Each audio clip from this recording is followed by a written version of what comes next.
മണിക്കൂറിൽ 90 കിലോമീറ്റർ വേഗത്തിലടിച്ച കാറ്റിന്റെ ശക്തിയെ പ്രതിരോധിക്കാനാകാതെ സ്റ്റാച്യു ഓഫ് ലിബർട്ടി തകർന്നു വീണു.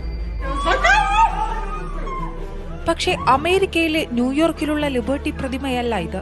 ബ്രസീലിലെ ഗോയ്ബയിലുള്ള ഹവാൻ മെഗാ സ്റ്റോറിന് പുറത്ത് സ്ഥാപിച്ചിരിക്കുന്ന സ്റ്റാച്യു ഓഫ് ലിബർട്ടിയുടെ പകർപ്പാണ് ഡിസംബർ 15-ന് റിയോ ഗ്രാൻഡെ ഡോ സൂളിൽ ആഞ്ഞടിച്ച കൊടുങ്കാറ്റിൽ തകർന്നത്.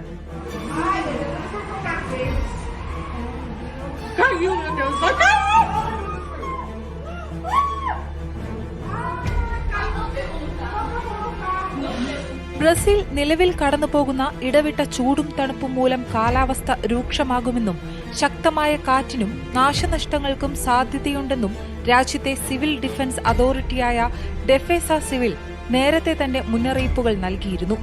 റിയോ ഗ്രാൻഡെ ഡോ സൂളിലെ മറ്റ് നഗരങ്ങളിലും ഇന്നലെ അതിശക്തമായ കാറ്റും വെള്ളപ്പൊക്കവും ഉണ്ടായി.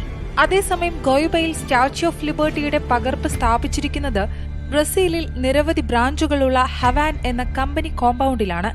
ഇവരുടെ മറ്റു ബ്രാഞ്ചുകൾക്ക് മുൻപിലും ലിബർട്ടി പ്രതിമയുണ്ട്. അതിൽ 2020-ൽ സ്ഥാപിച്ച 114 അടി ഉയരമുള്ള സ്റ്റാച്യു ഓഫ് ലിബർട്ടിയാണ് ഇപ്പോൾ ശക്തിയേറിയ കാറ്റിൽ തകർന്നത്. സംഭവത്തിൽ ആർക്കും പരിക്കില്ല. എന്നാൽ 2021-ലുണ്ടായ ഒരു ചുഴലിക്കാറ്റിൽ കാപ്പോ ഡ കനോവയിലുള്ള മറ്റൊരു ഹവാൻ സ്റ്റോറിന് മുൻപിലുണ്ടായിരുന്ന പ്രതിമയും സമാന രീതിയിൽ നിലംപതിച്ചതായി റിപ്പോർട്ടുകൾ വരുന്നുണ്ട്.